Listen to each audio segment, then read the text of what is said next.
4 मिल्लोट family के लोग एक अंडर वाटर सिंक होल में जाते हैं। ये चारों लोग आपस में बहन भाई थे।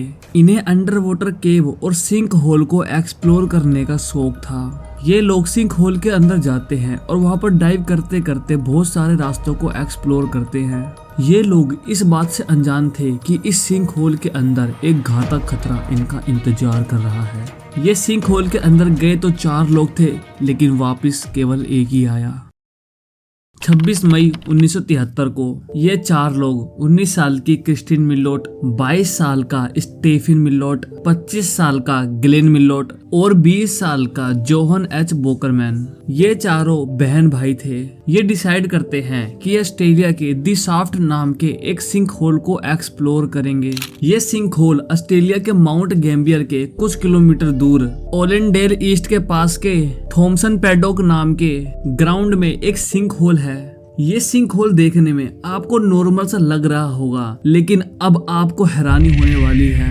ये सिंक होल ऊपर से तो नॉर्मल है, लेकिन जैसे ही डाइवर्स इसके नीचे जाते हैं तो उन्हें नीचे पानी से भरा बहुत बड़ा गड्ढा दिखता है। ये सिंक होल मेन चेम्बर से 460 फीट लंबा और 260 फीट चौड़ा है। इस सिंक होल के 2 रास्ते हैं। पहला है साउथ ईस्ट जो कि 260 फीट गहरा है और दूसरा है नॉर्थ वेस्ट जो कि 407 फीट गहरा है। और इसमें जमीन स्तर से जल स्तर तक की गहराई 23 फीट है। और आप जानते हो इस सिंक होल की मिलने की बहुत ही इंटरेस्टिंग स्टोरी है। इस सिंक होल को 1938 में फाइंड किया गया था। जब एक किसान इस ग्राउंड में अपने हॉर्स को लेके जा रहा था, तभी उसका हॉर्स घासों के बीच इस सिंक होल में गिर जाता है। फिर वो किसान इस सिंक होल में झांकता है तो उसे ऊपर से नीचे थोड़ा सा पानी दिखाई देता है। ये किसान के लिए बहुत ही शॉकिंग चीज थी, इसीलिए वो किसान इस सिंक होल को भरने के लिए इसके अंदर छोटे छोटे पत्थर डालता है। वो किसान इसके अंदर कई हजार स्टोन डाल देता है, लेकिन आपको पता ही है ये सिंक होल नहीं भरता। उस टाइम इस सिंक होल की चौड़ाई 1 फीट थी और फिर बाद में इसकी चौड़ाई को बड़ा करके 3.3 फीट का कर दिया। 26 मई 1973 को ये चारों लोग एक डाइवर्स क्लब के साथ दी शाफ्ट नाम के सिंक होल में जाते हैं, जहां ये 5 और लोगों से मिलते हैं जो थे Gordon G Robot, Peter S Burr, Robert J Smith, Larry Reynold and John Harper. इन सब का प्लान था कि सिंक होल के नॉर्थ वेस्ट साइड में 150 से 50 फीट की गहराई में जाकर वापस आ जाएंगे। इसीलिए ये सारे लोग अपना ड्रेस पहनकर सिंक होल के नीचे इस तरह से धीरे धीरे उतर जाते हैं। लेकिन इनका नोवा साथी जॉन हार्पर इनके साथ सिंक होल में नहीं जाता, बल्कि वो सिंक होल के बाहर रुकता है। ये लोग रेगुलर ऑक्सीजन सिलेंडर लेकर नीचे जा रहे थे, क्योंकि ये 1973 का टाइम था। उस टाइम तक स्पेशल ऑक्सीजन सिलेंडर नहीं बने थे। इस सिलेंडर में पानी के नीचे लिमिटेड ऑक्सीजन मिलता है और अगर इस सिलेंडर में से ऑक्सीजन खत्म हो जाता था तो डाइवर्स को नाइट्रोजन नार्कोसिस फील होने लगता था, जिसकी वजह से डाइवर्स को पानी में ही सर दर्द होने और चक्कर आने लगते थे।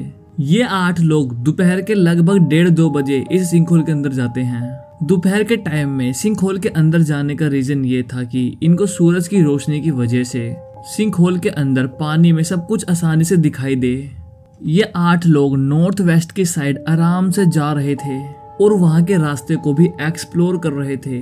थोड़ी देर बाद सिंक होल को एक्सप्लोर करने के बाद ये सारे लोग सिंक होल से बाहर निकल जाते हैं। सिंक होल के बाहर इनके नौवे साथी जॉन हार्पर ने इन सब के लिए सूप बनाया था। ये सारे लोग सूप को एंजॉय करते हैं। फिर ये 8 लोग दोबारा 28 मई को इस सिंक होल के अंदर जाते हैं, क्योंकि पहली बार में इन लोगों ने ज्यादा चीजें एक्सप्लोर नहीं की थी। लेकिन इस बार इनके साथ बहुत बड़ा डिजास्टर होने वाला था। दरअसल क्रिस्टीन और मिलोट फैमिली ने यह प्लान बनाया कि वो इस सिंक होल के नॉर्थ वेस्ट साइड के 250 फीट की गहराई तक नीचे जाएंगे और एक रिकॉर्ड बनाएंगे। दरअसल इस सिंक होल के अंदर कई हजार लोग आए हैं और इस सिंक होल के रास्ते को एक्सप्लोर भी किया है, लेकिन आज तक कोई भी 250 फीट की गहराई तक नीचे नहीं जा पाया है, क्योंकि 250 फीट की गहराई तक सूरज की रोशनी आना बंद हो जाती है और पूरे सिंक होल में अंधेरा और सन्नाटा पड़ जाता है। और आप जानते हो यहाँ के रास्ते इतने मटीले होते हैं कि आगे कुछ भी नहीं दिखाई देता।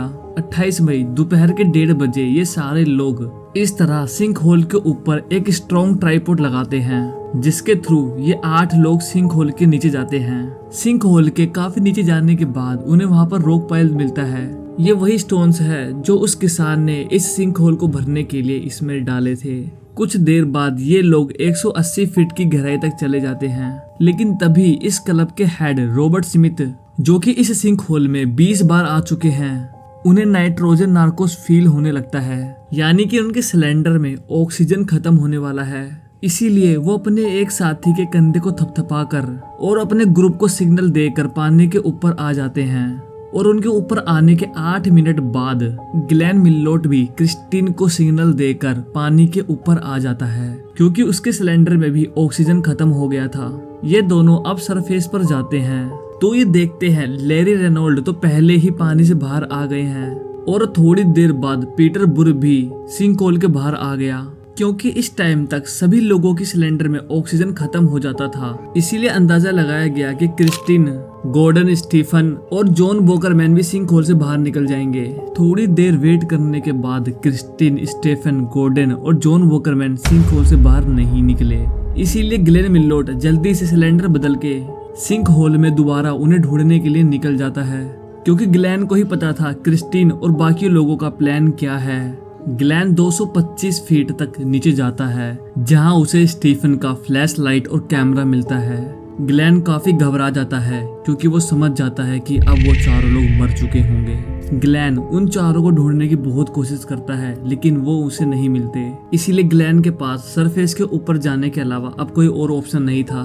जब ग्लेन सरफेस पर आता है तब तक वहाँ पर एक एम्बुलेंस आ चुकी थी। फिर पीटर बुर भी सिंक होल के नीचे जाकर दोबारा उन्हें ढूंढने का ट्राई करता है, लेकिन उसे भी वहाँ कुछ नहीं मिलता।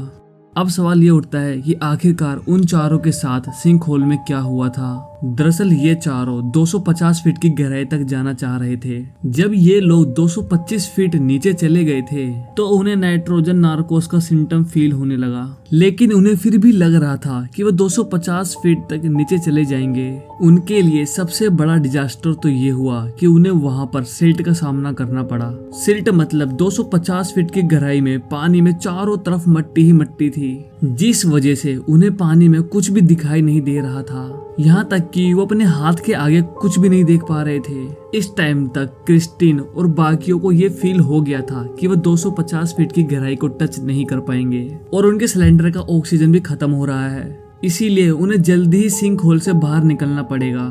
फिर जब ये लोग वापस लौट रहे थे तो सिल्ट इतना बड़ा हो गया कि उन्हें वापस लौटने में काफी प्रॉब्लम हो रही थी। इसीलिए क्रिस्टीन और गॉर्डन सिल्ट से बचने के लिए चट्टान के ऊपर घुस जाते हैं। चट्टान के अंदर सिल्ट कम था, लेकिन अब उनके सिलेंडर में ऑक्सीजन भी खत्म हो गया था। एक रिपोर्ट से पता चलता है कि गॉर्डन और क्रिस्टीन ने एक दूसरे का हाथ पकड़ रखा था, क्योंकि इस टाइम तक उन्हें पता चल गया था कि अब वो बच नहीं पाएंगे।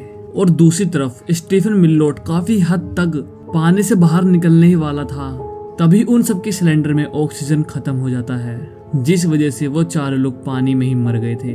अगले दिन यानी कि 29 मई को police under water recovery squad sink hole के अंदर जाकर उन चारों को ढूंढने की कोशिश करती है, लेकिन उन्हें भी वो चारों वहां पर कहीं नहीं मिलते।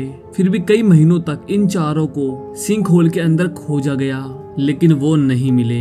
फिर इस ट्रेजेडी के 1 साल बाद 22 मई 1974 को सिंक होल के मालिक ने एक टेलीविजन क्रू को सिंक होल में जाने की परमिशन दे दी, जो कि एक डॉक्यूमेंट्री बनाने के लिए इस सिंक होल के अंदर जा रहे थे। इन लोगों के पास अच्छे इक्विपमेंट और अच्छे फ्लैश लाइट थे। डॉक्यूमेंट्री के लिए 2 लोग इस सिंक होल के अंदर जाते हैं। इनमें से एक बंदा जब 200 फीट की गहराई पर था तो उसे वहां पर एक तीसरा इंसान दिखाई देता है, तो वो उसके ऊपर लाइट मारता है तो वो देखता है ये तो एक लाश है। फिर इस लाश को ऊपर सरफेस पर लाया जाता है। ये लाश इतना गल चुका था कि पता नहीं चल रहा था कि ये किसकी लाश है। फिर जब डॉक्टर ने इस लाश को चेक किया तो पता चला कि ये लाश स्टीफन मिल्लोट की है, लेकिन अभी भी 3 लाश बाकी थे। फिर जब रेस्क्यू डाइवर्स 225 फीट के अंदर गए तो उन्हें इस पॉइंट पर क्रिस्टीन और गॉर्डन की बॉडी मिली। थोड़ा सा और आगे जाने के बाद जॉन वॉकरमैन की बॉडी मिली। अब ग्लेन मिल्लोट को छोड़कर ये तीनों सिबलिंग मर चुके थे और ग्लेन की जगह गॉर्डन जी रोबोट मर गए, क्योंकि गॉर्डन क्रिस्टीन की बात मान रहा था और उसे ये नहीं पता था कि क्रिस्टीन का प्लान क्या है। इस ट्रेजेडी के बाद ऑस्ट्रेलिया में डाइवर्स के लिए रूल्स और रेगुलेशन बना दिया गया, जिससे इन सब ट्रेजेडी को कम किया जा सके। आई होप ये वीडियो आपको अच्छी लगी होगी। मिलते हैं अगले वीडियो में।